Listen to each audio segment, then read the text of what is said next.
Indian റെയിൽവേയുടെ ആധുനികവൽക്കരണത്തിലെ നാഴികക്കല്ലായ Vande Bharat sleeper ട്രെയിനുകൾ എന്ന് സർവീസ് ആരംഭിക്കുമെന്ന ആകാംക്ഷയിലായിരുന്നു രാജ്യത്തെ ദീർഘദൂര യാത്രക്കാർ. ട്രയൽ റണ്ണുകൾ പൂർത്തിയാക്കി ഏറെ നാളായിട്ടും ഉദ്ഘാടനം വൈകിയതിലെ ആശങ്കകൾക്കിടയിലാണ് കേന്ദ്ര റെയിൽവേ മന്ത്രി അശ്വിനി വൈഷ്ണവ് ഒരു സുപ്രധാന പ്രഖ്യാപനം നടത്തിയിരിക്കുന്നത്.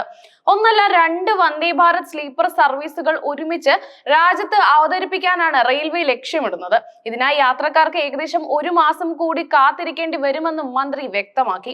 ന്യൂഡൽഹിയിലെ ഷക്കൂർ ബസ്തി കോച്ചിംഗ് ഡിപ്പോയിൽ ആവശ്യമായ പരീക്ഷണങ്ങൾ പൂർത്തിയാക്കിയ ആദ്യത്തെ സ്ലീപ്പർ ട്രെയിൻ ഇപ്പോൾ ഉദ്ഘാടനത്തിനായി തയ്യാറാണ്. എന്നാൽ ഇതിന്റെ രണ്ടാമത്തെ യൂണിറ്റ് നിലവിൽ നിർമ്മാണത്തിലാണ്. ഒക്ടോബർ 15ഓടെ ഇത് പൂർത്തിയാകാൻ സാധ്യതയുണ്ടെന്നാണ് മന്ത്രിയുടെ അറിയിപ്പ്.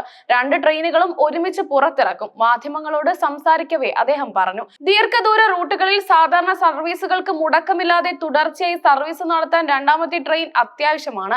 മെയിൻ്റനൻസിനും മറ്റുമായി ഒരു ട്രെയിൻ മാറ്റിയാൽ പകരം ഓടിക്കാൻ ഒരു ബാക്കപ്പ് യൂണിറ്റ് ഇല്ലാതെ സർവീസ് ആരംഭിക്കുന്നത് പ്രായോഗികമല്ല.